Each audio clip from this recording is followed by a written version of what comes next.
Рахмат, Гүлкан Сакиновна. Туура айттыңыз. Себеби биз дагы ушул материалдарды эми алдык, бүгүн эле.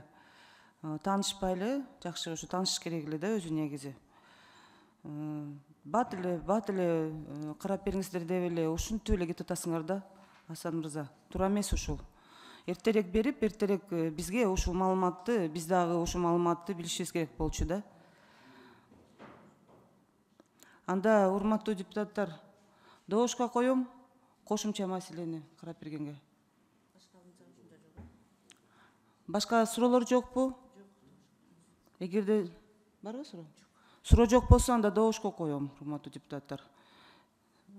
Асан Абдурахманович, соглашение боюнча ушул маселени күн тартибине киргизгенге. Ким макул? Баары макул, каршы жок. Урматтуу депутаттар, анда жумушту баштасак.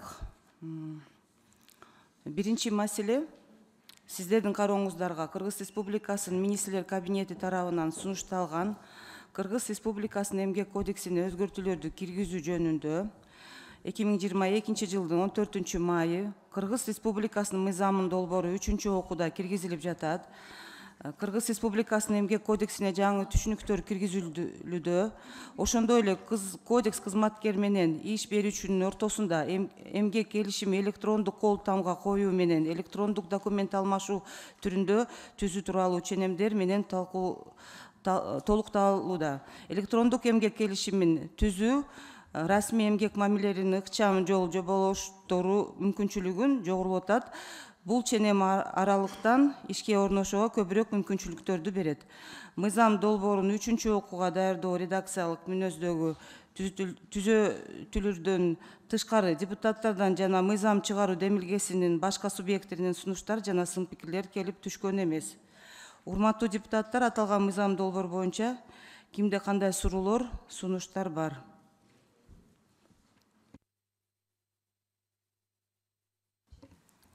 Гүлкан Сакиновна, сизге сөз. Венера Калбековна, бул мыйзам долбоору 3-чү окууда каралып жатат, Биз өткөндө 2-чи окууда жакшы талкуулаганбыз. Ошон үчүн мен бул мыйзам долбоорун колдойм. Суроо жок болсо 3-чү окууда колдоп бериңиздерди суранам. Рахмат. Рахмат, Гүлкан Сакиновна. Урматтуу депутаттар, барбы суроолор дагы? Эгерде суроолор жок болсо, анда комитеттин корутундусун окуп коеюн. Кыргыз Республикасынын эмгек кодексине өзгөртүүлөрдү киргизүү жөнүндө Кыргыз Республикасынын мыйзам долбоору Кыргыз Республикасынын Жогорку Кеңешине 3-чү окууда кабыл алуусу сунушталсын. Урматтуу депутаттар, мыйзам долбоорун 3-чү окууда колдоп бериңиздерди суранам.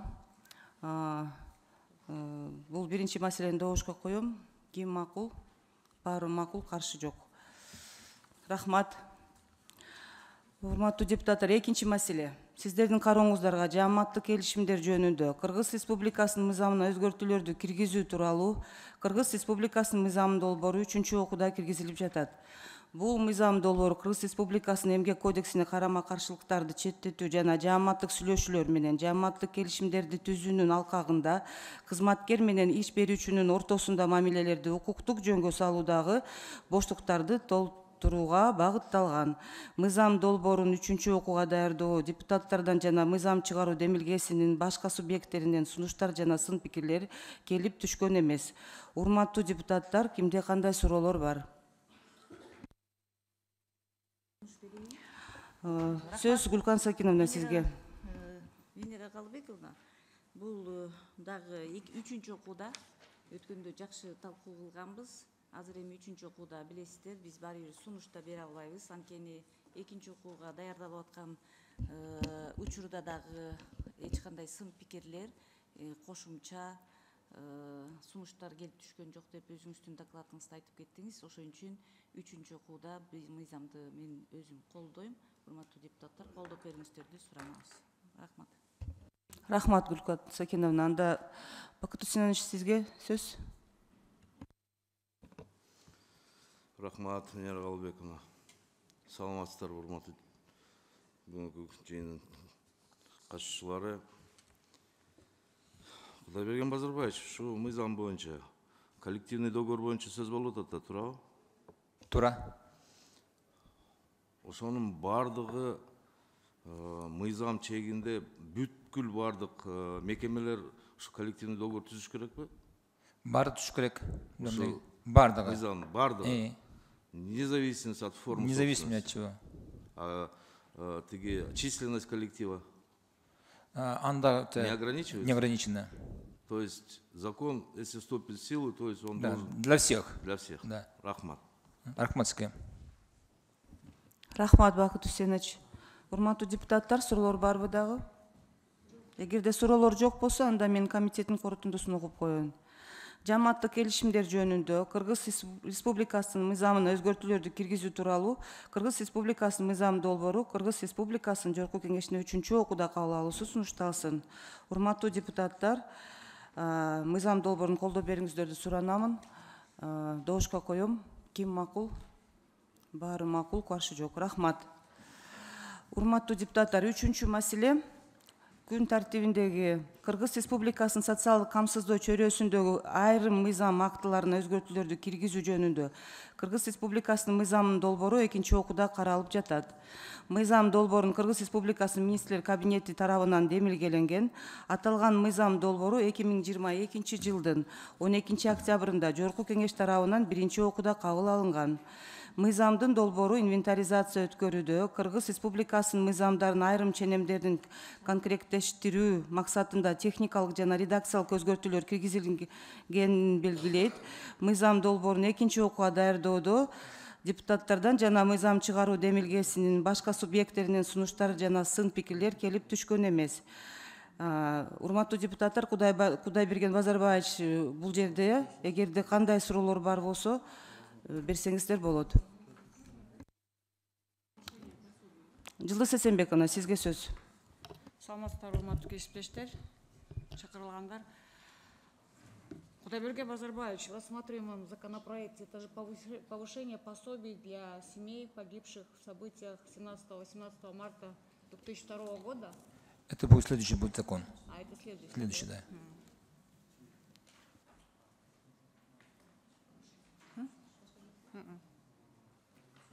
Рахмат, Жылдыз Эсенбековна. Урматтуу депутаттар, кимде кандай суроолор бар?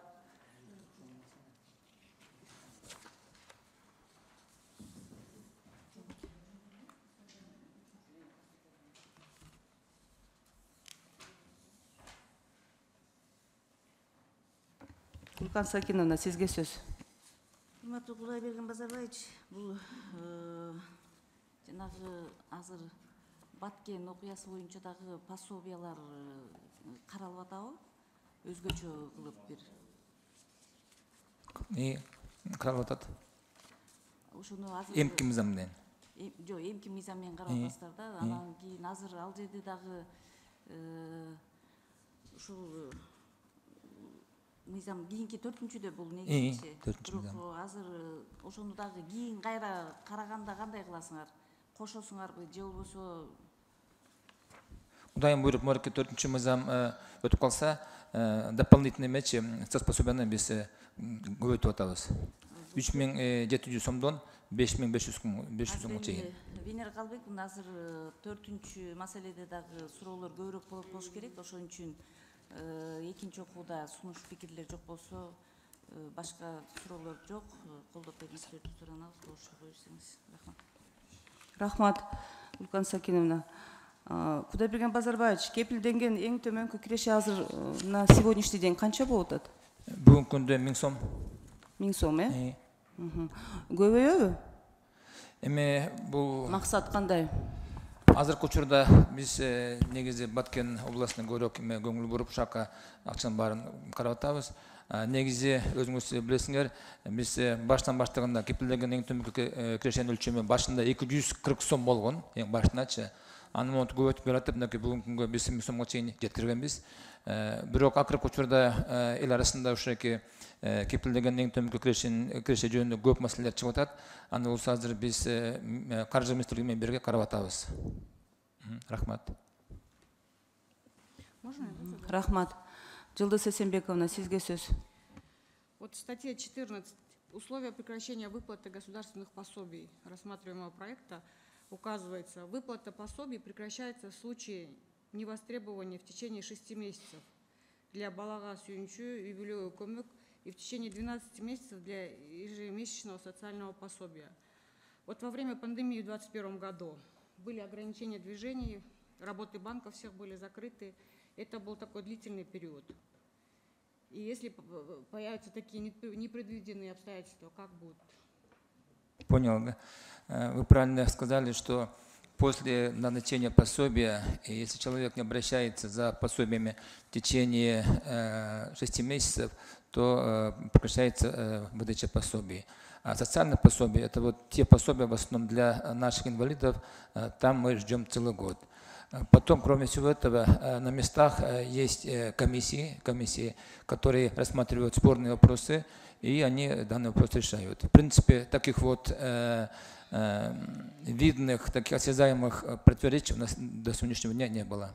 Ну, в этой статье вы однозначно и довольно жестко указываете, что никакие ситуации не будут учитываться при выплате. Да, потому что там же деньги же, мы ждем полгода же с деньгами, а потом надо деньги возвращать.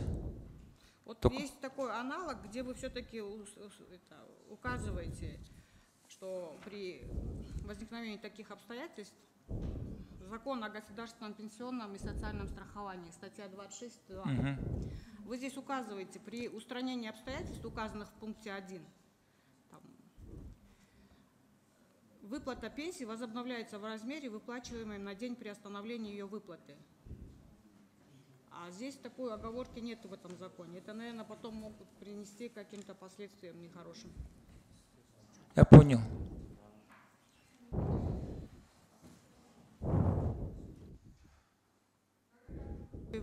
Внесете, да, сюда, чтобы... Да, я понял, ага. Эти обстоятельства, если будут устранены, выплаты должны быть возобновлены. Я понял.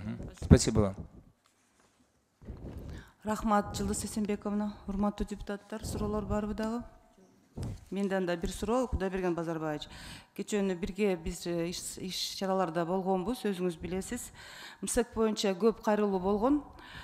Ушу МСЭКте отурган биздин дарыгерлерибиз диагноз турат уже, диагнозду коюшкан. Бала жарака алыптыр авариядан кийин. Бирок эки буту жаракада экен, азыр жатат экен, тура албайт экен. А эмне себептен силердин ошо комиссияңар кайра чакырат ушу баланы? Кантип алып барышат? Апасы кайрылып атат да, кантип алып барам ушу баламды? Улам эле чакырышат дейт. Ушул жөн эле мындай өзүн мен айтып коеюн азыр, Кудайберген Базарбаевич. Жөн эле ушул диагноз менен эле жана рентген снимоктор менен эле коюшса болобу, же обязательно ошо баланы алып барыш керекпи? Мен түшүндүм. Ушундагы конкреттүү факты мага берип койсоңор, мен карап берейин. Кудайберген Базарбаевич, ушул МСЭКтин иштеген биздин ушу дарыгерлерибиз эми жамандагым келбейт, бирок деген абдан мындай орой мамиле менен жасашат, көбү абдан көп немелер болуп атат, жалоптар болуп атат. Ошону бир карап чыксаңыздар. Рахмат. Өзүңөр билгендей, биздин тармакта 28 республика боюнча МСЭК бар. Анан кийин булар болсо көп жылдан бери сиз айткандай бир жерде иштеп калган болчу. Биз ушуки 22 жылдын 9 айдын ичинде 40% алмаштырдык начальниктердичи. Өзүңөр билесиңер, булар МСЭКти бирөөнү дагы эмечи алмаштырыш бул оңой эмес. Бирок биз 40% алмаштырып азыр бардыгын жаңылауну кылып атабыз. Сиз айткан көйгөйлөр мурун бар болчу. Азыр дагы болсо сиз мага конкрет айтып койсоңор, мен карап беренге даярмын. Рахмат сизге. Рахмат, Кудайберген Базарбаевич. Бакыт Усенович, сизге сөз. МСЭК боюнча сөз башталып калды. Мен улантып кетейинчи, Венера Калыбековна. Өзүңүз айтып калдыңыз, 28 МСЭКибиз бар деп. Канчасы арендада? Канча МСЭК арендада? Помещение арендует. Түшүндүм. Бизде 28 МСЭК бар, арендада 3 МСЭК бар. Жалган айтып атасыз. Бүгүнкү күндө 27 МСЭКиңиз сизде арендада отурат. Мен өткөндө цифраны барын алып келген болчумун. 28 МСЭКтин арасында 3 арендада, калгандар болсо имараттар биздики эмес. Сиз мага жазу жүзінде барып қойыңызшы. Макул. 27 мсегіңіз арендада отырады. Түшүндүм. Қанша майып бар мамлекет бойынша? Бүгүнкү күндө мамлекет боюнча 202 миң майып бар. Жанак 28 мектептин ичинде 198 жалпы кызматкерлер бар. Алардын ичинде 97 врачтар. Мамлекет милдеттүү түрдө ошолорго соц выплаталарды, жакшы уходду милдеттүү? Милдеттүү. А эмне карабайсыз анда? Эми биз МСЭКте иштеген дарыгерлериңиздин кайсы жерге барбайм мен? Бүт алардын кайсы имараттарда иштеп атканын көрүп атам. Эмне жалоптар болуп атат? Өздөрү чын айтайын, министрге эчтеке деп айта албайт экен, бизге депутаттарга көп нерсени айтат экен. Мына Таласта акыркы жолу ушу комитет менен чыкканыңызда Таластын МСЭКин көрдүк. 5 дарыгериңиз 72 квадратный метрде отурат экен. Майыптар келсе, аларды кабыл турган, күтүп отура турган жери жок. Ошол жерге арендасын 18 000 сом төлөйт экен айына. Туурабы? Туура бар, Таласта бирөө бар. Сиз министр катары ушунун баарын чечпейсизби? Бизде бүгүнкү күндө жана мен башта айткандай 27 МСЭК бар, 28. Анын ичинде 3 арендада, калганын баардыгычы имараттар, сиз туура айттыңыз, биздики эмес. Ал болсо же саламаттык сактоо министрлигине карайт, бизге бекер берет. Бирок сиз айтканда жанакы Талас боюнча азыр биз карап атабыз. Тиги сиздин коллегаңыз сунуштагандан кийин азыр биз фонд менен иштеп атабыз. Ошол жерге жаңы МСЭКти куруу боюнча. Рахмат. Кудайберген Базарбаевич, мен жаңы курасыңарбы, курбайсыңарбы? Ошолорго бир адамча мамилени сурап атам мен. Качан ушуларга бир шарт түзүп бересиз? Бир мамлекеттик бир программа кылып алып чыкпайсызбы? 202 000 майып деген оңор эмес да, бул чоң армияда. Ал тиги Кудайдын буйругу чындыгында. Бирөө ошентип төрөлдү, бирөө майып болду. Бирок мамлекет, ошонго мамлекет биз, ушуларды коргоо үчүн мамлекет биз. Ошолорго шарт түзүп берген мамлекет биз. Мен түшүндүм, мен сизге жалпы маалыматты берип, мындан кийин жанакы программа жөнүндө дагы маалымат берейин. Мына коррупция боюнча, сектордогу коррупция боюнча эми айтпай эле коеюн. Кайсы жерге барбайлы, бүт жерде коррупция. Бирок мына азыр акча майнасын көтөрдүңөр, бүт бардыңычы. Бир ошолордон да талап кылсаңар, анан Минздрав менен Минсоцобеспечение бир өзүңөр Минсоцтурут бири-бириңиз чечишип алсаңар, 3 жыл сизде болот, 3 жылдан кийин Минздравга өтүп кетет. Дагы өтүп кетет. Ошентип отуруп элечи, ушул системаны развал кылып бүттүрдүк да. Туура айтып атамбы? Туура. Ушуну окончательно чечип, кимге карайт? Акча жагын силер карагыла болбосо, тиги медицинский жагын Минздрав карасын, билбейм мен аны. Өзүңөр бир ортодо отуруп алып тиги өкмөттү чечиш керек да. Айтып атам го, эң чоң коррупция ушул МСЭКтерде болуп атат. Чындыгында майыптар ала албайт, а чын эмес майыптар азыр биринчи очередте, биринчи группа, экинчи группада катталып жүрүшөт. Ошону жакшылап карап коюңуз. Канча сотруднигиңиз бар өзү мамлекет боюнча? Мамлекет боюнча жана башында айткандай 198 жалпы сотрудник бар, анын ичинде болсо 97 врачтар. Болгон ушул сотрудниктер? МСЭК боюнча. МСЭК боюнча. Көбөйтпөйсүзбү? В общем, министерство боюнча канча армияңыз бар? Министерство боюнча бүгүнкү күндө бизде 4700 адам бар. 4700 адам. Эң чын айтайын, баягы карай турган тармагыңыз ушу МСЭК жагыңыз да, ушу майыптар жагы да. Ошонго аларды көбөйтпөйсүзбү? Бир жагын кыскартып, ошол жагын көбөйтүп. 4700 деген жакшы армияңыз бар экен. Мен түшүнүп турам. Бүт барды сиздин мойнуңузда. Соцпособие болобу, кайсы болобу, бүт барды сиздин мойнуңузда. Тиги интернаттар, бирок могул жагындагы 202 000 адам деген оңор эмес да, туурабы? Туура. Ошол жагын жакшылап Туура айттыңыз. карап коюңуз, макулбу? Рахмат сизге. Биз эске алалы. Рахмат, Бакыт Үсенович. Урматтуу Кудайберген Базарбаевич, бул маселе абдан көйгөйлүү маселе, өзүңүз да билесиз. Майыптар жөнүндө биз чараларды көрүшүбүз керек, көрсөтүшүбүз да керек. Эгерде бизден кандай жардам керек болсо, сиз айттыңыз, биз деле жардам берели. керек болсо шарттарында жакшылап түзүп ошо майыптар үчүн бүт жеңилдиктерди жасашыбыз керек. Өзүңүз билесиз. Анда урматтуу депутаттар, башка суроолор жок болсо, комитеттин корутундусун окуп коеюн.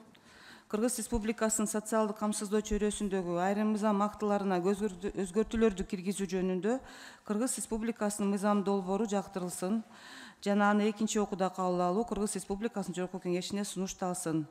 Урматтуу депутаттар, комитеттин корутундусун добушка коем. Ким макул? Баары макул, каршы жок. Рахмат. Урматтуу депутаттар, 4-чү маселе. Кыргыз Республикасынын социалдык камсыздоо чөйрөсүндөгү айрым мыйзам актыларында өзгөртүүлөрдү киргизүү жөнүндө Кыргыз Республикасынын мыйзам долбоору биринчи окууда каралып жатат. Аталган мыйзам долбоорунун демилгечиси Кыргыз Республикасынын министрлер кабинети. Бул маселе боюнча баяндамачы эмгек социалдык камсыздоо жана миграция министри Кудайберген Базарбаевич. Сөз баяндамачыга берилет. Рахмат. Урматтуу Венера Калыбековна, урматтуу депутаттар, сиздердин караңыздарга сунушталган мыйзам долбоору бул Кыргыз Республикасынын президентинин 2022 жылдын 14 майындагы жарлыгын ишке ашыруу максатында иштелип чыккан. Мыйзам долбоорунун негизги максаты бул бир катар каргашалуу окуялардын кесипетинен каза болгондордун үй бүлө мүчөлөрүнө жана жабыркагандарга мамлекеттик колдоону күчөтүү болуп саналат. Атап айтканда 2022 жылдын 1 октябрынан баштап кошумча социалдык жоопулдун жана ай сайынкы кошумча социалдык жоопулдун өлчөмүн 3700 сомдон 5500 сомго чейин жогорулатуу каралган. Азыркы учурда жалпысынан кошумча социалдык жоопулду 529 адам алып жатат. Алдын ала эсептөөгө ылайык жоопулдун өлчөмүн жогорулатуу үчүн республикалык бюджеттен жылына 12,3 миллион сом, ал эми 22 жылдын 3 айына 3,1 миллион сом кошумча керек болот. Мындан сырткары 2002 жылдын 16 октябрындагы аксы окуялары боюнча жана 2010 жылдагы жана 21 жылдагы окуялар боюнча мыйзамдарга бир катар редакциялык жана техникалык мүнөздөгү өзгөртүүлөрдү киргизүү сунушталган. Ошону менен бирге 2022 жылга республикалык бюджети жана 2023-25 жылдарга болжолу боюнча мыйзамга өзгөртүүлөрдү киргизүү сунушталууда. Мыйзам долбооруна коомдук талкуу учурунда сын пикир жана сунуштар болгон жок. Урматтуу депутаттар, сунушталган долбоорду колдоп берүүңүздөрдү суранабыз. Рахмат, Кудайберген Базарбаевич. Анда урматтуу депутаттар, кимде кандай суроолор бар? Гүлкан Сакиновна, сизге сөз. Рахмат, Венера Калыбековна. Кудайберген Базарбаевич, азыр сиздер сунуштап жаткан мыйзам долбоорунда бул жанагы сентябрь айында Баткен областында дагы болгон каргашалуу окуя баарыбыз билебиз. Ошондо жаракат алган, курман болгон жарандарыбызга дагы бул социалдык жүлүк бул азыркы сунуштап жаткан мыйзам долбоорунда каралбаптыр, Ошону карасаңыздар болот беле? Урматтуу Гүлкан Сакиновна, сиз туура айттыңыз.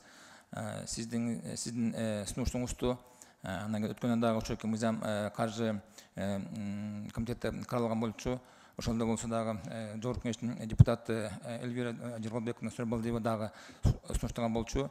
Андан кийин биз сиздин сунуштуңуздун негизинде Эльвира Сурабалдиеванын негизинде биз өкмөткө азыр киргизип атабыз. Кошумчачы жанакы экинчи окууга биз жетишип алып келип бияка кошобуз.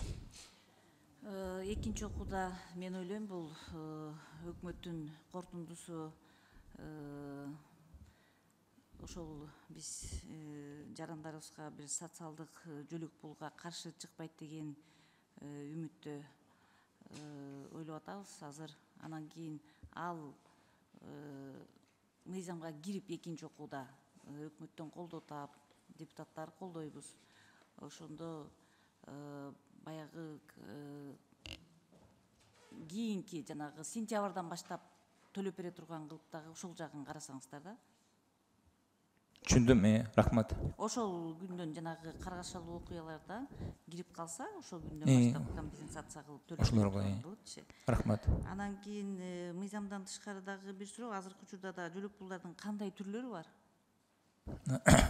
Урматтуу депутаттар, бүгүнкү күндө балдарга арналган үй бүлөгө көмөк деген биздин жөлөк пулубуз бар. Аны болсо бүгүнкү күндө 105 миң үй бүлө, анын ичинде 346 миң балдарыбыз пособияны алат. Ошондо пособиянын өлчөмү болсо өзүңөр билгендей 1-июндан баштап Суммаларын дагы айтсаңыз. Аттарын эле. Суммасын ошого баратам. Кандай жөлөк пулдары бар, алар кандай суммада? Үй бүлөгө көмөк деген жөлөк пулубуз бар. Бул балдарга арналган жөлөк пул. Анын өлчөмү болсо 1200 сом. Бирок жанакы тоолуу деген, алыска деген биздин проценттерибиз бар. Жалпысынан республика боюнча 1350 сом жалпы эмечи жеп менен пособия чыгат бир балага. Андан сырткары болсо жанакы айткандай бизде социалдык пособиялар бар. Социалдык пособияны болсо бүгүнкү күндө 202 миң майып бар. Анын ичинде болсо 120 миң майыптар пенсия алышат. Калганы 82 миң биздин майыптар болсо биздин социалдык пособия алат. Социалдык пособиянын өлчөмү болсо биринчи топтогу майыптарга 8 миң сом, экинчи топтогу майыптарга болсо 6 миң сом, үчүнчү топтогу майыптарга болсо 4 миң сом алышат. Рахмат, Кудайбек Базарбаевич, эми азыр сиз жакшы жооп берип жакшы айттыңыз, бирок жерлерде бир андай эмес, көп бир көйгөйлүү маселелер бар да. Аны сиз өзүңүз да жакшы билесиз. Мен өткөндө сизге дагы айтып элем, ушу жөлөк пулдар боюнча дагы деле жанагы жерлерде ар бир ушул маселе каралган сайын дагы ар бир депутаттын айткандарына сиз дагы күбө болосуз.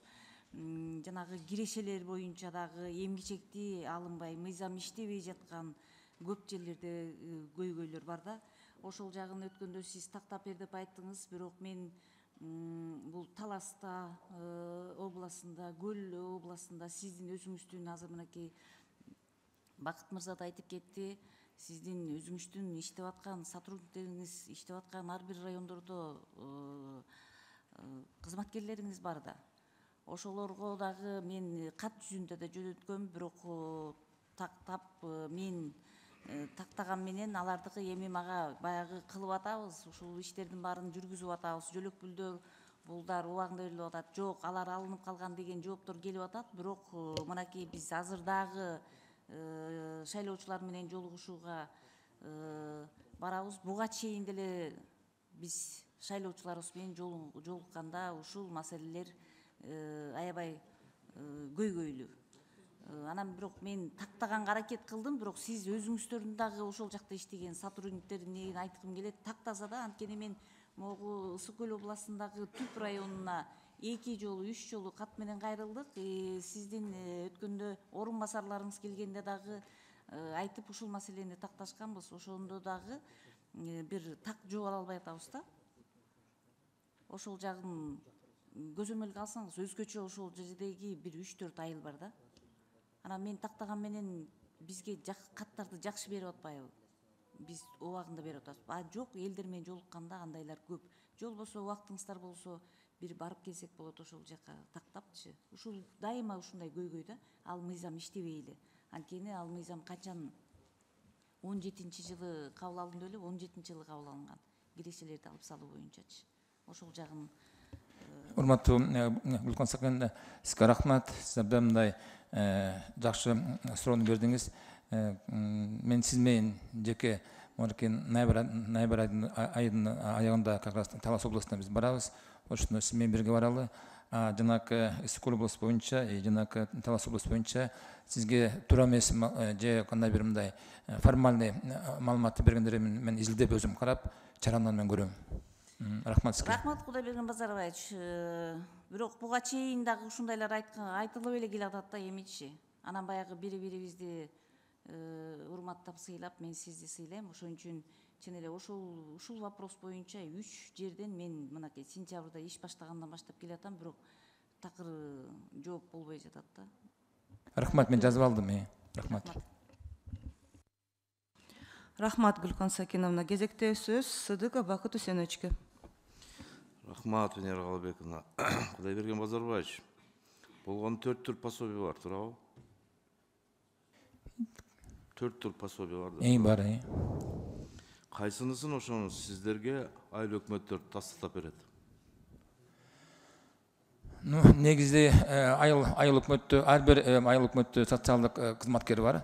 Андан кийин биздин кызматкерлер ошолор менен бирге баардыгын карайт. Жо, мындай бир баягы пособиялар берилип аткандачы, дайыма эле ошо айыл өкмөттөр күнөөлөй беребиз да, ушундай пейлибиз бар да, ошонго мен сизден сурап атканым. Ошону айыл өкмөттөр тастыктап береби же өзүңөр биргеликте тастыктайсызбы? Мисалы, үй-бүлөгө көмөктү биринчи иретте айыл өкмөттүн социалдык кызматкери тастап берет. Жанагы сиз ошого чейин айткандай социалдык эмеч пособие болсо, а болсо майыптуулук боюнча, аны болсо биз мынакей Минздрав менен баштар менен бирге тастыктап, анан кийин аны болсо биз өзүбүз карап беребиз. Туура, мына үй-бүлөгө көмөк эң чоң пособие да, туурабы? Туура. Канча адам алат ошону? Үй-бүлөгө көмөктү бүгүнкү күндө 105 миң үй-бүлө, анын ичинде 346 балдар алышат. Бул балдарга арналган пособие. Билем. Ушул жерде дагы чындыгында аябай чоң коррупция бар да. Мен неге айтып атканым, ушу пособияга, мына МСЭКтин жумушуна каттуураак көңүл бурбасаңыз, элдин нааразычылык именно ушулардан чыгып атат да. Дагы эле болсо ошо айыл өкмөттөр жакырчылыкты кайсы үй-бүлө жакыр, кайсы үй-бүлө жакыр эмес тастыктап атканда, ошол жерде дагы анча-мынча өзүнүн туугандарын, тааныштарын киргизип салат экен. Чынында жакыр адамдар албай, баягы жумушу бар, тияк-пияктар туугандарына жаздырып эле ала беришет экен да. Ушунга каттуураак көңүл буруп койсоңуз. 4 вид пособияны да ушу жакшынакай кылып таратып бере албасак, анда биз кандай мамлекетпиз? Айтып атам го, сизге чындыгында аябай оор жүктө мынабу. Эмгек, миграция баардыгын кошуп салганбыз, билбейм. Негизинен сиз только ушу соц тармак менен алектенишиңиз керек да. Ушул пособиялар боюнча жакшылап карап коюңуз. Муногу акыркы каргышалуу окуя боюнча башка мыйзам кылып алып келебиз дедиңиз, э? Мына Баткен боюнча. Азыркы мынакей атап аткан мыйзам ошо эки. Киргизилди ушу. Апрель деп турбайбы? Апрель деп турбайбы? Экинчи окууда экинчи окууга баратабыз. Киргизгиле. Не дегенде аябай эл күтүп атат мунучу. Анан инфляция канча болду? Мамлекетибиз боюнча. Но 3700 бул закон качан кабыл алынды эле? 3700 боюнча. 11-жылы. 11-жылы. Андан бери 11 жыл өттүр. Азыр биз жаңыга кирип атабыз. 11 жылдын ичинде канча болду инфляция? Жөн эле инфляцияны сурап атам, башкасын сурабайм. 70% болду. 70%дан көбүрөөк го дейт. 70%. Мейли мындай деп айтайынчы, ушу тамак аш ошондон бери канча кымбаттады? 70%. Андан көп го дейт. Кудайберген Базарбаевич, мындай бир аналитика жүргүзсөңөр, эмне дегенде мыногу 5500-ге көтөрүп атканыңыздар мына. Чындыгында ушунун жалпы бир жылда канча сумма кетет? Ушу жардам боюнча? Үй-бүлөгө көмөккө. Жок, үй-бүлөгө көмөк эмес. Мына 3700 канча миллион сом кетчү эле. Бул аз эле үй-бүлө бар да, туурабы? Ошо канча бюджеттен канча каражат кетчү эле ушул? Үй-бүлөгө көмөк деген пособияга бир жылдык жалпы саны 6 миллиард 700 миллион сом. Аны түшүнүп атам, үй-бүлөгө көмөгүңүздү түшүнүп атам. Мен мына боюнча айтып атам. Азыркы өзгөртүү киргизип атпайбызбы? 3700. Сизде 4-5 баягы позиция бар да. Аксы, туурабы? Талас, Ош Жалал Абад, анан Баткен. Туурабы? Ушул боюнча жылына канча акча каражаты кетет? Түшүндүм. Жылына жана мен башында айткандай 70 миллион сом каралат. 70 миллион сом, туурабы? Uşu 3700'den болгон да. Эми бул мындай бул кошумча пособие. Şimdi bilip atam. Мындан сырткары дагы пособиялар бар да, ошо эки меч үй бүлөгө. Базарбаевич, мындай тагы эле жооп берсеңиз, мен түшүнүп атам, мен биринчи класста деп атасызбы? 3700дөн мына канча үй бүлө алат ушуну? 529 үй бүлө. 529 үй бүлө. Канча каражат жылына каралат ушунга? 70 миллион сом. 70 миллион сом. 5 миллион 500 алса канча каражат каралат? 97 миллион болуш керек. Андан көбүрөөк турабы? Мына 11 жылдын ичинде 529 үй бүлөгө бир дурусураак кылып бербейбиз да. Эмне дегенде, бу жерде чынында жабыркагандар да. Bunu жакшынакай кылып көтөрүп келсеңер болмок. Аз эле акча 90 миллион деген, 100 миллион деген сом. Эмне деген акча мамлекет үчүн? 6 миллиард сомдон ашыгын үй бүлөгө көмөктөп берип атасыңар. Ушуну жакшынакай кылып бир 10 миңге чейин жеткизип койсоңор эчтеке болбойт. Эмне дегенде чындыгында жабыркаган адамдар буларчы. Кичинеден алып келесиңер, мына өзүңөр эсебиңер жок. Канча инфляция десе билбейсиңер. Ошондон бери чын айтайын, 11 жылдын ичинде тамак аш 5-6 есе көтөрүлдү. Şu кичинеке 529 адамда жакшынакай кылып карай албайбыз. Ошоңго эле мен наразычылыгым да. Ушуну өзүңүз жакшынакай кылып бир иштеп чыгып, айтып атам го, карап өкмөттүн башчысына ушунун бардыгын өзүңүз тиги талашып, өзүңүз ушу защищать этип келсеңиз, ушу көбөйтүп келсеңиз жакшы болмок. Өкмөт не десе эле ошону кыла бересиңер да, бир министрлер өзүңөрдүн бир инициативаңарды проявлять этсеңер, силердин тармакта, силер оңдобосоңор, ким оңдойт мунучу? Эми 5500 сомдон дагы мына баткендиктерге да ушундай беребизби? Беребиз баарына тең да. Мына мен сиздерге айтып коеюн. Ушу жабыркаган, баягы каза болгон, шейит кеткен балдардын үй бүлөлөрүнөчү ушул жерде отурган депутаттар эле өздөрү 200 миң, 300 миңден жардам берди. Квартира алып берип атат. Мына өзүбүздүн ыктыярыбыз менен ушунун бардыгычы. Мамлекет муну бир экинчи окууда алып келгенде ушу могу чынында шейит кеткен балдардын үй бүлөлөрүнө ушу жакшынакай кылып карап койгулачы. 5500 сом деген эмне? Бул баягы издевательство бул, орусча айткандачы. Башкача кылып алып келгилечи, айтып атам го, бу жерде болгон эле бир 529га азыр дагы бир дагы 1000 кошулсун. Эми аз эле го. Адамчы. Мамлекет ушуну камсыз кылып бергенге милдеттүү да. Урматтуу Бактыш Үсенович, сиз туура айттыңыз. Жабыркаган үй бүлөгө болсо азыркы бир жолку пособиянын өлчөмү 1 миллион сом. Андан кийин жанакы катуу өтүп өткөн мечи жарандардын үй бүлөсүнө 1 миллион сомдон каралган. Жанакы үй бүлөсүнө болсо катуу жаракат алгандарга болсо 200 миллион сом, жана жеңил жаракат алгандар болсо дагы аларга 100 миң сомдон каралган. Аны болсо Кудай буйруса азыр беребиз. Кудай Базарбаевич, но единовременный пособияңызчы кыргыз эли ушундайбыз да. Бир алабыз, жеп салабыз, унутабыз да анычы. Анан ай сайын сурап баштайбыз да дагычы. Билесиздер эмне деген бул нерсечи? Кыргыз ушундайбыз, эмне кылайлы эми? Табигатыбыз ушундай экен. Унутуп коебуз да, бүттү да, бүт. Миллион алдыңбы, албадыңбы, 200 миң сом алдыңбы, бүттү. Аны албагандай эле жүрө беребиз да, анан ай сайын сурап баштайбыз. Эртең сиз дагы министрликтен кетесиз, анан айтышат мына, депчи. Ошо болгону 5500 сом эле төлөп атат, ал миллионду эстеп дагы койбойт да. Ошондуктан айтып атам, но ежемесячный пособияны көбөйтүш керек депчи.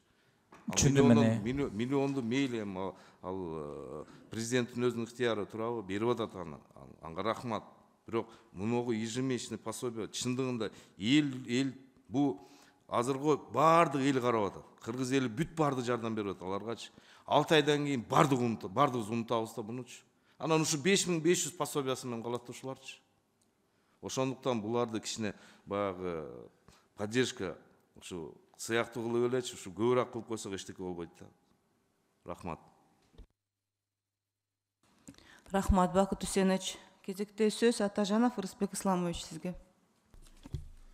Рахмат, Венера Калыбековна, урматтуу депутаттар, урматтуу бүгүнкү жыйын катышуучулары, урматтуу Кудайберген Базарбаевич, жөлөк пулду жогорулатуу боюнча Баткен обласын бүт эле киргизип койсок кандай болот? Оюңуз кандай ушуга? Себеби кечеги каргашалуу кандуу окуядан кийин Баткен обласынын жарандары жаш агысы деле келбей калды. Бүт ички миграция, тышкы миграция аябай көбөйүп атат азырчы.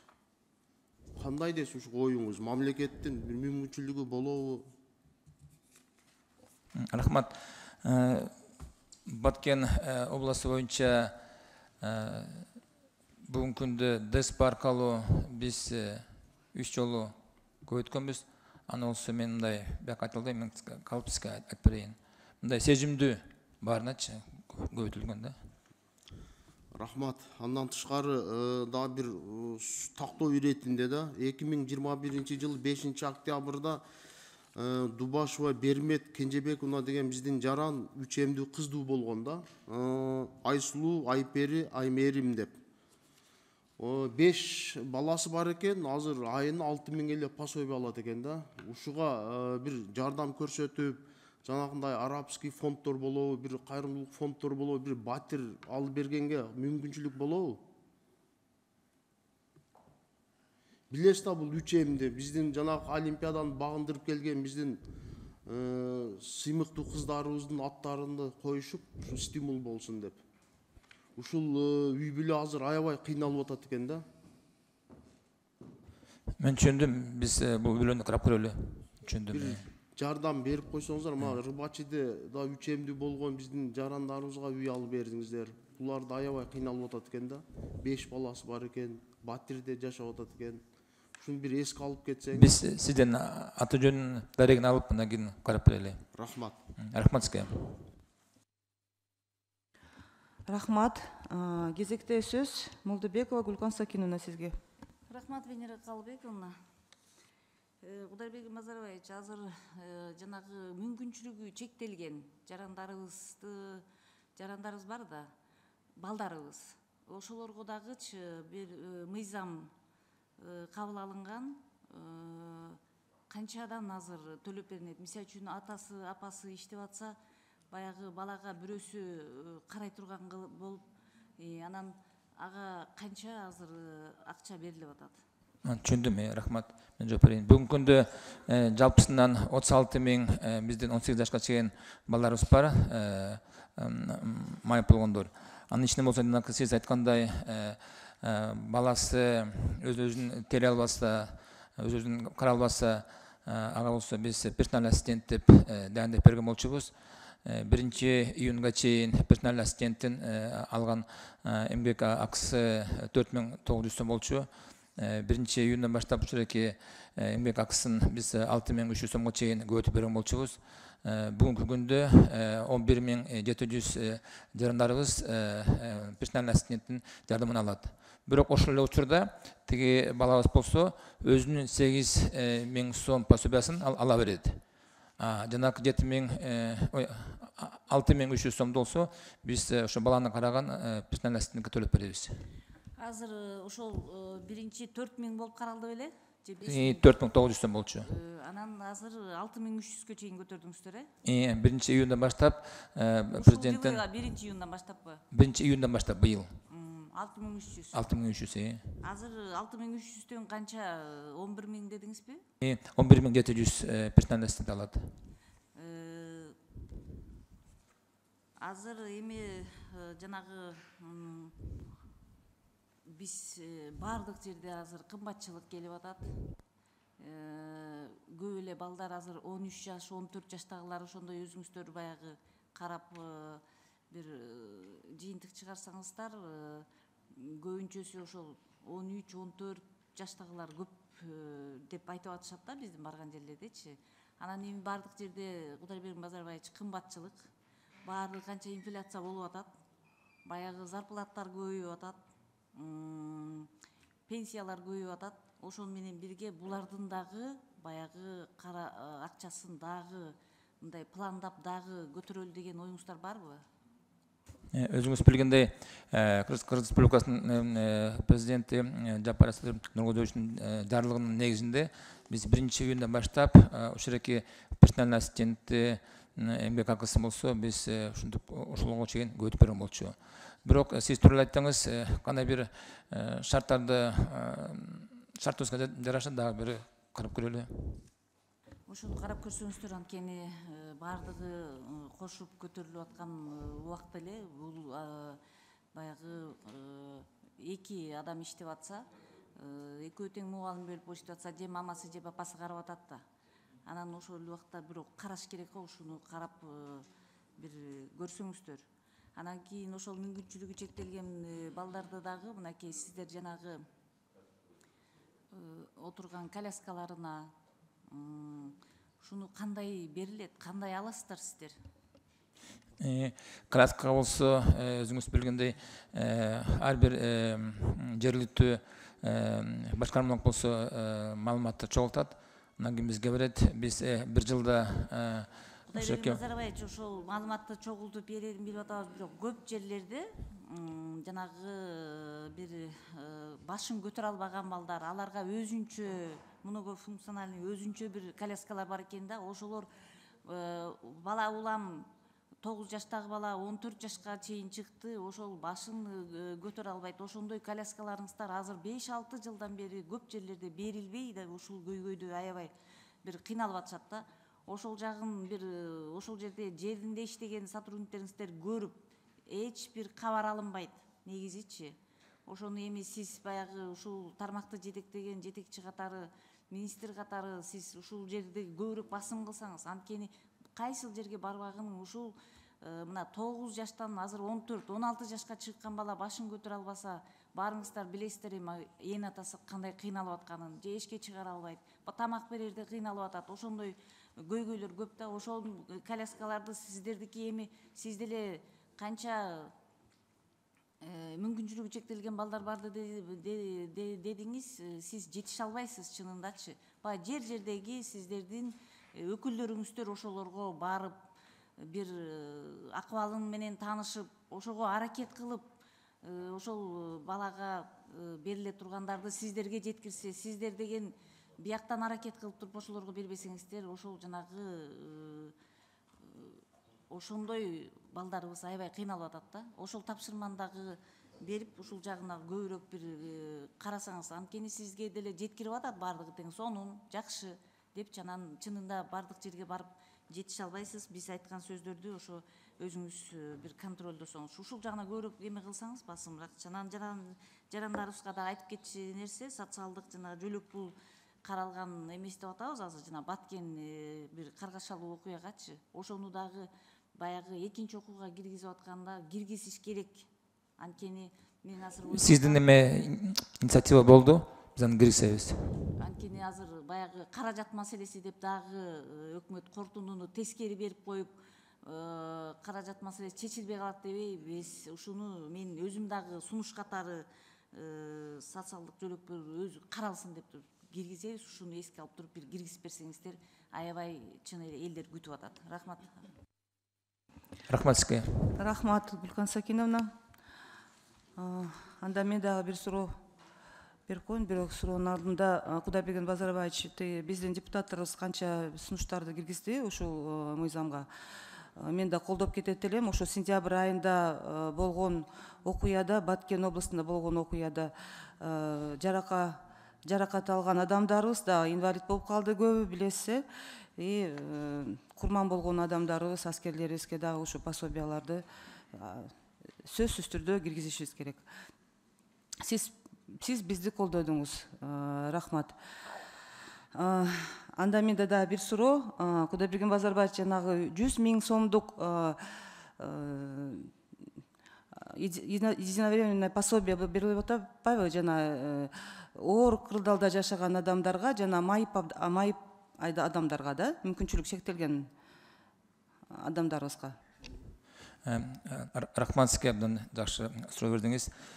Биз бүгүнкү күндө жалаң эле пособияны берип, монтип отуруп калбастан, биз активный мерага да өткөн болчубуз. Анткени пособие болсо, бул пассивный мерада, анан болсо алар үй бүлө болсо ошону менен ала берет, жаша берет да. Активный мерага өткөнгө жараша, үй бүлө болсо кандай бир мындай аракеттерин кылат да, өзлөрүчө жакыртыштан чыгуу боюнча. Биринчи кадам катары биз Жумгал району жана Кадамжай райондорунда ушундай эксперимент кылган болчубуз. 100 үйлөгө 100 000 сомдон берген болчубуз. Ошол эки эксперимент 100% удайым буйруп ишке ашты. Анан ошонун негизинде өкмөт болсо колдоп, биз бүгүнкү күндө ар бир районго дагы 50 үйлөгө ушундай 100 000 сомдон биз бердик. Бул мындай бир жолу бере турган бул жардам, бул мындай суда эмес, кредит эмес, кайра булар муну кайтарып бербейт, бирок биздин эмебиз бар да, условиябыз бар. Ошол эки үйлөө биринчи иретте жанакы финансовый грамотность булар өтүш керек. Биз буларды үйрөтөбүз бир ай. Экинчи кадам катары биз буларды жанакы проектти жазуу боюнча дагы үйрөтөбүз. Анан үчүнчү кадам катары уже андан кийин биз ошол эки жергиликтүү комиссия карап жанакы 100 000 сомду муктаж болгон үйлөргө биз беребиз. Рахмат. Кудайберген Базарбаевич, ушул тактап бербейсизби? Ушу кайсы критерийлер менен берип атасыздар? Бүгүнкү күндө список барбы силерде же кандай? Ушу райондо өздөрү список кылышабы ошондой адамдарга, кайсы адамдарга берилет? Түшүндүм. Биринчи иретте жанакы 105 000 үй-бүлө бияка катышалат. Үй-бүлөгө көмөктүчү алган орторун эмес арасынан. Бирок бүгүнкү күндө монеке биз 2800 адам үй-бүлөгө 100 000 сомдон берип аткандан дагы кошумча сиз айткандай эмечи муктаж болгон үй-бүлөлөр пайда болду. Бүгүнкү күндө биздин министрлик 219 000 үй-бүлөнү биз оцифровка кылган болчубуз. Андан кийин ошонун ичинде болсо 114 000 бул пособияны жанакы үй-бүлөгө көмөктөн пособияны алышпайт. Жанакы муктаж болуп, андан кийин майыптуулугу бар болгондорду биз азыр үчүнчү эмеге дагы караганга биз даярбыз. Азыр биз теги положенияга болсо өзгөртүүлөрдү киргизип атабыз. Кудайберген Базарбаевич, ушул единовременное пособие 100 000, сиз ошол үй-бүлөгө на бизнес, да? Ошондой берип атасыздарбы? Какой-то бизнес ачканга, ошондойбу? Жалаң эле бизнеске. Жалаң эле бизнеске. Бирок бул эмеде, бул риск. Биз айтканбыз. Теги ошо эки ким 100 000ге өтсө, алар 3 айдан кийин пособияны уже албай калышат. Анда мен сизге да бир кайрылат элем. Түп райондо Кен Суу деген айыл бар. Ошол бир жараны өзү инвалид экен. 5 балалуу эне. 3 баласы инвалид второй группы. Ошол адам, ошол апа өзү үйдөн пельмен жасайт экен. Ошо пельмен жасап, анан кийин ушул пособияны сураптыр. Эмнеге дерип ушул аялга бербептир да ушул пособияны. Керек ага просто морозильник алып бериш керек экен да. Морозилкага и тесто эмес. Үйдөн ушул она сама старается, чтобы выйти из положения трудного, да? Өзү дагы инвалид, еще с 3 детьми. Почему-то ее не включили, Кудайберген Базарбаевич. Ошону мен сизге фамилиясын айтып берем. Немеге алып коюңузчу, пожалуйста. Көзөмөлгө алып коюңузчу. Сиз мага дарыгын берсеңиз, биз чечип беребиз. Рахмат сизге. Все, рахмат. Бакыт Үсенович, сизге да сөз. Кечирим сурайм. Мүмкүнчүлүк менен пайдаланып, Кудайберген Базарбаевич канча мынча сын пикир суроолорубуз берип алайлы. Балага сүйүнчү 4 000 сом ойдон турабы? 4 000 сом. Ошону бир балдарды стимулировать эткенибиз же кандай? Эми 4 000 сомду ушуну ким чыгарды эле ушу программаны? Качан чыккан? 4 000 сом деп 17-жылдан баштап чыккан. 17-жылда. Башкача кылсак болбойбу буну? Бул эми баягы жаш өзүбүздүн муунду кичине стимулировать эткен эле чыккан да туурабы? Эми 4 000 сом менен кайсы жака стимулировать этип атганыбызды билбей атам да менчи. Эми 4 000 сом бул мына да биринчи күндөргө жардамга депчи берилет да.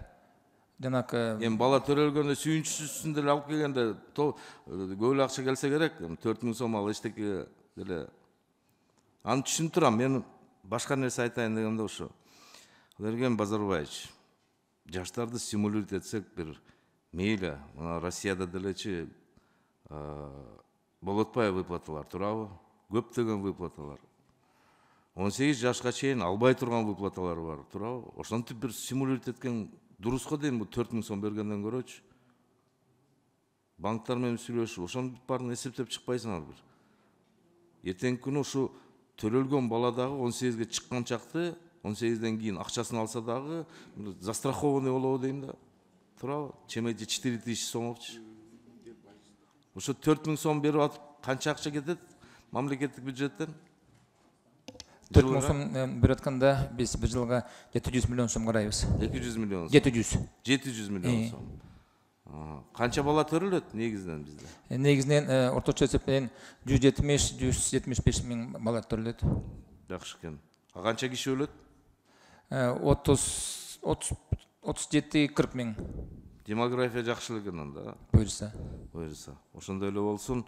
Ушуну өзүңүз бир карап чыксаңыз, бир программа иштеп чыккылачы. Макулбу? Мына 4000 сом менен биз эч жака барбайбыз. Мен баягы калуу тилегим да. Рахмат сизге. Мен жазып алдым. Рахмат.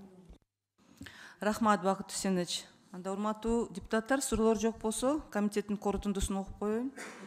Кыргыз Республикасынын социалдык камсыздоо чөйрөсүндөгү айрым мыйзам актыларына өзгөртүүлөрдү киргизүү жөнүндө Кыргыз Республикасынын мыйзам долбоорунун концепциясы жактырылсын жана аны биринчи окууда сунуштар эске алуу менен Кудайберген Базарбаевич Кыргыз Республикасынын Жогорку Кеңешине сунушталсын. Урматтуу депутаттар, ким макул? Айгүл Абдисаламовна. Ким макул? Баары макул, каршы жок. Рахмат.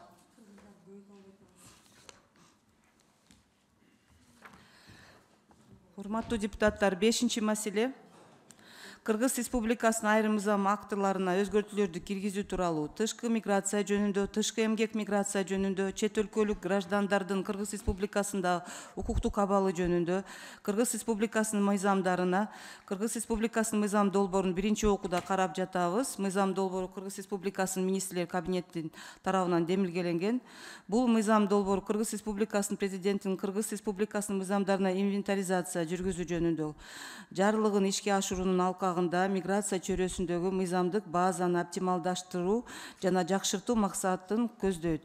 Ошондой эле Кыргыз Республикасынын конституциясынын жана жаңы редакциясына ылайык келтирүү, алардагы боштуктарды жана карама каршылыктарды жоюу бул мыйзам долбоорунун милдеттери болуп саналат. Мыйзам долбоору боюнча баяндама жасоо Кудайберген Базарбаевич, сөз сизге. Рахмат. Урматтуу Венера Калыбековна, урматтуу депутаттар, сиздердин караңыздарга сунушталган мыйзам долбоору ченемдик укуктук актыларды инвентаризациялоонун алкагында иштелип чыккан. Долбоордун негизги максаты бул тышкы миграция маселеси боюнча колунундагы мыйзам ченемдердин конституцияга ылайык келтирүү жана өркүндөтүү болуп саналат. Атап айтканда, долбоор менен колдонуудагы 3 мыйзамга бир катар редакциялык жана техникалык мүнөздөгү өзгөртүүлөрдү киргизүү сунушталган. Колдонуудагы мыйзамдардан бардык текст боюнча өкмөт деген сөз министрлер кабинети деген сөздөргө алмаштырылган. Долбоор менен тышкы миграция жөнүндө мыйзамына тышкы миграцияны эсепке алуунун бирдиктүү системасы деген түшүнүк киргизилген. Долбоор менен тышкы эмгек миграциясы жөнүндө мыйзамдын 24-чү беренеси жокко чыгаруу сунушталган. Чет өлкөлүк жарандардын Кыргыз Республикасындагы укуктук абалы жөнүндө мыйзамына гражданы жок адам деген түшүнүк киргизүү каралган. Урматтуу депутаттар, сунушталган мыйзам долбооруна коомдук талкуу учурунда сын пикир жана сунуштар болгон жок. Бул мыйзамды ишке ашырууга республикалык бюджеттен акча каражаты керек болбойт. Сунушталган долбоорду колдоп бериңиздерди суранабыз. Рахмат. Рахмат. Урматтуу депутаттар, кимде кандай суроолор бар? Суроо жок болсо мен бир суроо берип коеюн.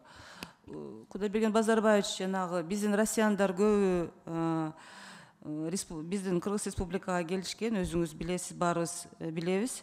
Бүгүнкү күндө ошо келген адамдардын саны канча болду? Канчасы Кыргыз Республикасынын жарандыгын алды же алууга арыз берди? Рахмат. 1-июнга катары биздин өлкөбүзгө 790 миң адам кирип келген. Ошол эле учурда 740 адам чыгып кеткен. Қалған республикасында қалған жарандардың саны 40 000 адам. Бұл бардығы менше есептен кириш чыгышта республика боюнча. Канчасы биздин өлкөнүн транзит катары пайдаланып ошо кирип келишти? Маалыматыңыз барбы? Эми транзит деп муну болсо мен тактап берейин. Негизи муну болсо чыгара менче мекемеси карайт. Мен сизге жазып берейин. Так, маалыматыңыз пока жок экен. Саламатсызбы, Венера Калыбековна, чегара кызматынын биринчи орун басары башкы штабтын милдетин убактырачу полковник Жалбиев. Пулсат берсеңиз мен жооп берейин. Сиз туура айтып кеттиңиз, ошо жанакы Россия Федерациясында сентябрь айында жанакы мобилизация жарыялангандан кийин биз Кыргызстанга ошо Россиядан орус жарандарын келгенин каттадык. Эгер статистиканы карасак, 22 сентябрдан 13 октябрга чейин ошо Россиядан келген орус жарандары көп болду, чыкканга каратачы. Бирок ошону менен бирге 13 октябрдан баштап кирген Россия жарандар аз, бирок чыккандар көп болуп атат. Сиз туура айтып кеттиңиз, бул жерде көбүнчөсү ошо киргенден кийин кээ бир Россия жарандары Кыргызстанды транзит аркылуу колдонушту. Көбүнчөсү ошо 1 жума 10 күн ошо Кыргызстанда калып, кайра башка чет элдик мамлекеттерге чыгып кетип атышты. Азыркы күндө ошо кирип чыккандардын саны ошо башка жылдарга салыштырмалуу ошо тең болуп калды да. Көбүнчөсү чыгып атат, биякта да калгандар бар. Бирок ошо айтып кеткенде статистиканы карасак, ошо кирип чыккандардын саны уже мындай теңелип деле калды. Рахмат. Бул статистиканы эмне үчүн сурадым эле? Ушул биздин ушул Россиядан келген жарандарыбыз бизге келгенде алар деле экономика салым кошот да. Ошондуктан ушу биз өзүбүз мындай бир аналитика жүргүзүшүбүз керек да. Эмне себептен алар 1 жума болуп кайра чыгып кетишет? Биздин условиялар жаманбы же кандай? Ошону бир карап чыгышыбыз керек да. Чегарадан өтүп атканда эми баягы сурамжылоо жүргүзгөндө булардын себептери ар кандай? Кээ бирлер болсо ошо баягы Россиядан, ошол убакта Россиядан башка чет мамлекеттерге жана билет баасы жогору болгон үчүн айрым баягы чектөөлөр киргизилген үчүн баягы чыга албай калышты да. Анан булар Россия жарандары ошо багыттар тандашты, ошо Кыргызстанды транзит катарда колдонгондор бар да. Ошол убакта мисалы Стамбулга билеттер жок болуп калып, алар баягы Кыргызстанга келип, Кыргызстандан баягы 1-2 күндөн кийин билет алып чыгышкендер болду да. Рахмат. Урматтуу депутаттар, суроолор барбы? Суроолор жок болсо, анда мен комитеттин корутундусун окуп коеюн. Кыргыз Республикасынын айрым мыйзам актыларын өзгөртүүлөрдү киргизүү тууралуу тышкы миграция жөнүндө, тышкы эмгек миграция жөнүндө, чет өлкөлүк граждандардын Кыргыз Республикасындагы укуктук абалы жөнүндө, Кыргыз Республикасынын мыйзамдарына, Кыргыз Республикасынын мыйзам долбоорунун концепциясы биринчи окууда жактырылсын жана Кыргыз Республикасынын Жогорку Кеңешинин кароосуна сунушталсын. Урматтуу депутаттар, корутундусун добушка коем. Ким макул? Баары макул, каршы жок. Рахмат. 5-чи маселе боюнча келгендер. Рахмат. Урматтуу Венера Калыбековна, мен дагы протоколго айтып кетейин.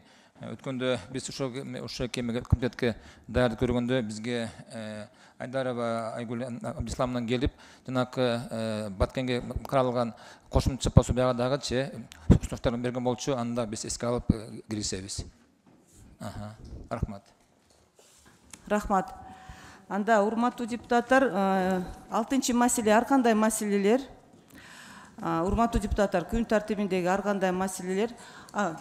Асан мырза, сиздин кошумча маселе, кечирип коесуз. Эртең менен да бир сунуш болгон кошумча маселе. Урматтуу депутаттар, кошумча маселе 2022 жылдын 1 апрелинде Ош шаарында кол коюлган Кыргыз Республикасынын министрлер кабинети менен Өзбекстан Республикасынын өкмөтүнүн ортосундагы Өзбекстан Республикасы тарабынан Бабур атындагы Ош мамлекеттик академиялык өзбек музыкалык драма театрынын имаратын реконструкциялоо жана жабдуу боюнча иш жүргүзүү жөнүндө макулдашууну ратификациялоо тууралуу Кыргыз Республикасынын мыйзам долбоорун карап берүү сунушталды. Бул мыйзам долбоору боюнча министрлер кабинетінің өкіліне беріледі. Саламатсыздар, урматтуу депутаттар. Бұл ратификацияны сіздердің алдыңыздарга алып келіп отырабыз. Уруксат берсеңиздер, маалымат министрлигинин орун басары Колдошев Төмөнбай чакырылды. Сөз берсек, уруксат берсеңиздер. Анда сөз сизге. Саламатсыздар, урматтуу депутаттар.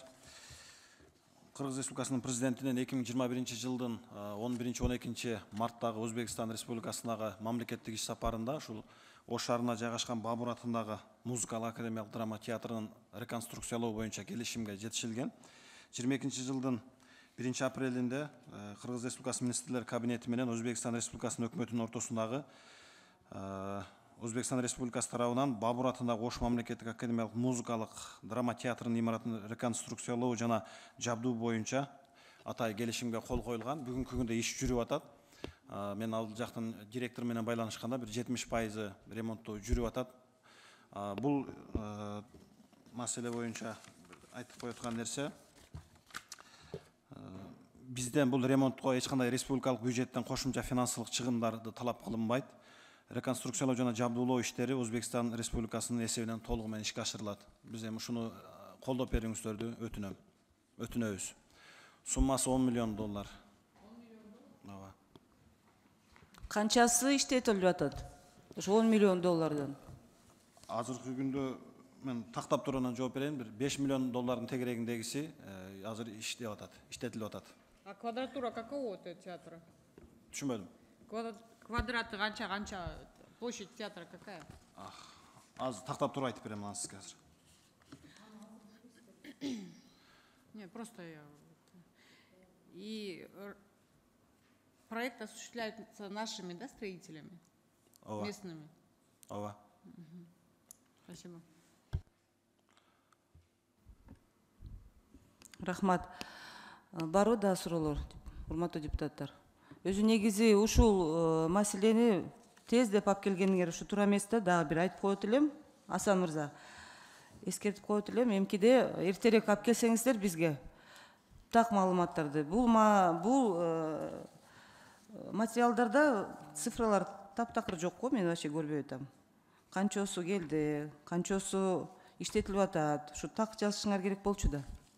Эмне үчүн жазылган жок?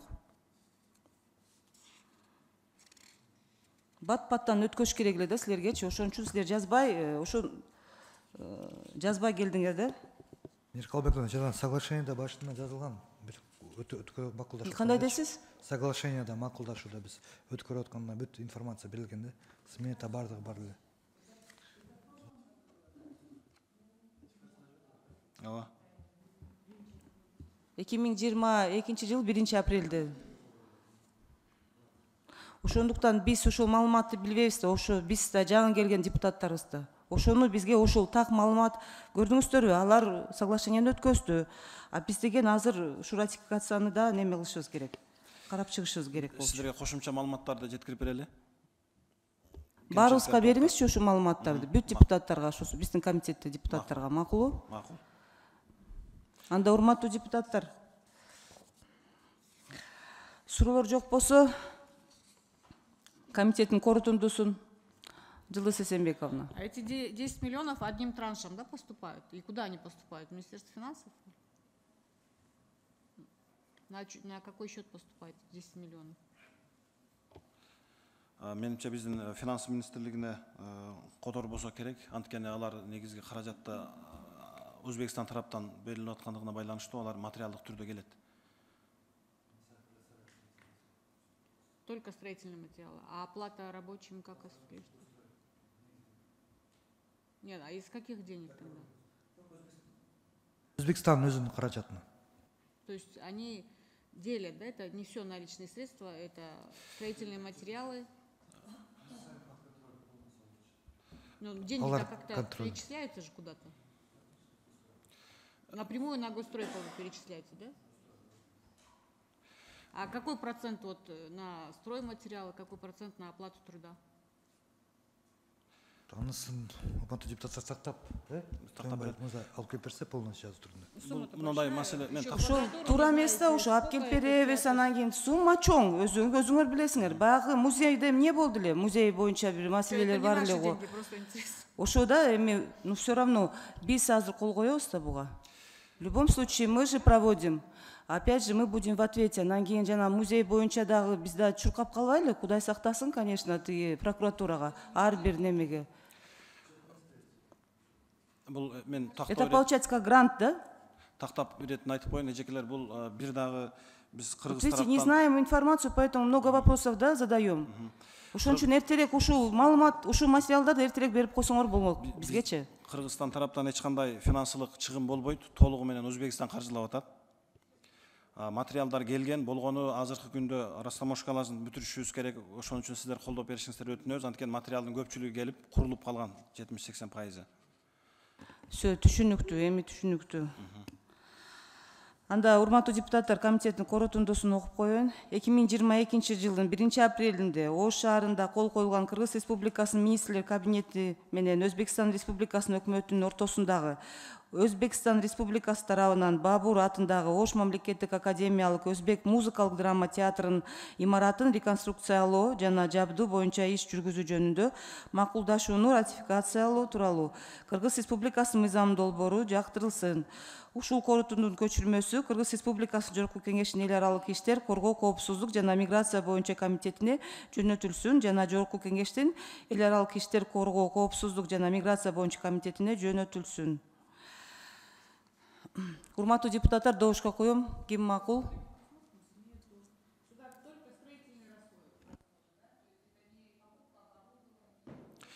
Алардын бардыгын Өзбекстан каржылайт. Биз болгону документ иштерин гана бүтүрүп беришибиз керек. Аппаратурасы менен жабдуудагы реконструкция толугу менен Өзбекстан каржылайт. Биз ал эми драм театрдын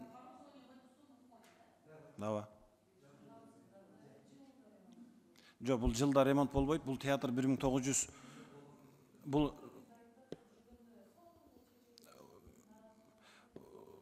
кечирип коесузбу, тактап айтып коеюн. Бул драм театр 1914-жылы Ош шаарында негизделген. Андан бери толук реконструкция, ремонт болгон эмес. 2013-жылдагы окуяда гана анча-мынча гана мындай частичный ремонт болгон. Андан бери ремонт болгон жок. 100 жылдык юбилейи дагы ошол ремонттун айынан өткөрүлбөй жылдырылган.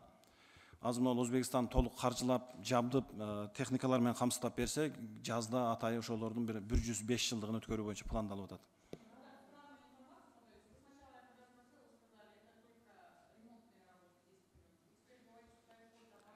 Жок, реконструкцияда жана жабдуу деп көрсөтүлгөн.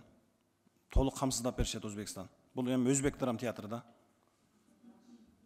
Ошо колдоп бериңиздерди өтүнөбүз. Рахмат. Эми биз эмнеге ушунча көп суроо берип атасыз деген все каржы да, билесиздер да. Финансы жакты баарын неме кылышыбыз керек. Анда урматтуу депутаттар, добушка коем корутундусун. Ким макул? Бар макул. Каршы жок. Деньги не наши, но мы же переживаем все равно. Главное, чтобы по направлению было, да? Силерге чоң рахмат колдоп бергениңиздерге. Анда урматтуу депутаттар, 7-чи маселе ар кандай маселелер? Ар кандай маселелер боюнча комитеттин кароосуна келип түшкөн Кыргыз Республикасынын Жогорку Кеңешинин Арда грамотасына сунуштамалар боюнча талапкерлердин материалдары сиздерге берилген. Бул сунушталган талапкерлердин арасында 2 талапкер Кыргыз Республикасы мамлекеттик сыйлыктарына сунушталып жатат. Калган талапкерлердин сунуштары Жогорку Кеңештин Арда грамотасына сунушталууда. Комитет аталган сунуштамаларды карап тиешелүү чечим кабыл алып, Арда грамотасы менен сыйлоо материалдарын кароо боюнча комиссиясын жөнөтөт. Урматтуу депутаттар, аталган маселе боюнча бардык талапкерлердин аты жөнүн тизме менен окуп, бардыгын бирге эле добушка койсок. Ошондой эле дагы кошумча 7 талапкер, сиздин астыңыздарда документтер бар, урматтуу депутаттар, 7 талапкер дагы кошумча киргизилген. Бул биздин депутаттардын атынан да.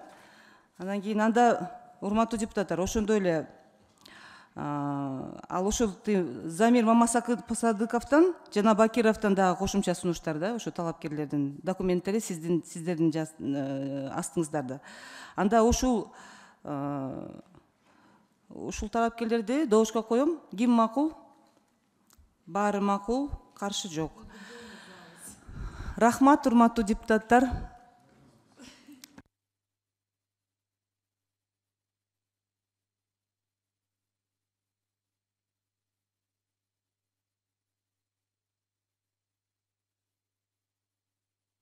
Урматтуу депутаттар, дагы бир маселе. Выездное заседание в Волжскую область с 20 по 22, 20, 21, 22 будет спонсировать Индиай. Да, в ноябре. Ну, Волжскую область. Просто здесь тизменин биз сизге бергенбиз, девочки, урматтуу депутаттар, девочки деп коем. Урматтуу депутаттар, тизмени сиздерге бергенбиз, просто силер өзүңөр өзүңөрдүн сунуштарыңар барбы, ошону карап койбойсуңарбы? Кайсынысын алып коелу, кайсынысын киргизели?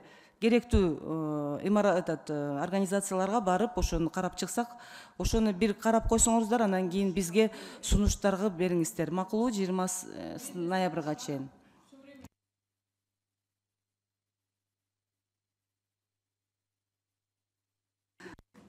Туура сунуш, Жылдыз Эсенбековна. Жок, биз эч жака пока чыга элек болчук да. Бул биринчи Ош жака барып келели, эмкиде андан Нарынга барабыз. Кочкор, Нарын, ошо Нарын областы полностью барып карап чыгабыз. Макулу? Жети Өгөсова.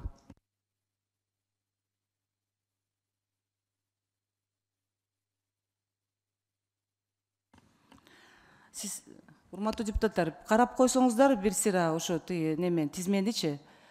Себеби деген биз азыр чечимди кабыл алып коюшубуз керек. Беришти.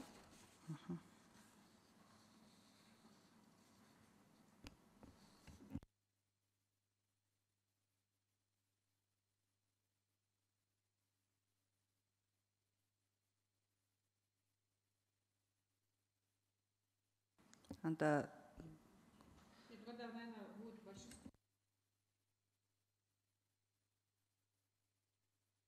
биз уже бүгүн чечим берип коюшубуз керек. Айбек Тураталиевич в курсе, мен ага айткам, группага жазгам 5-ші күнү.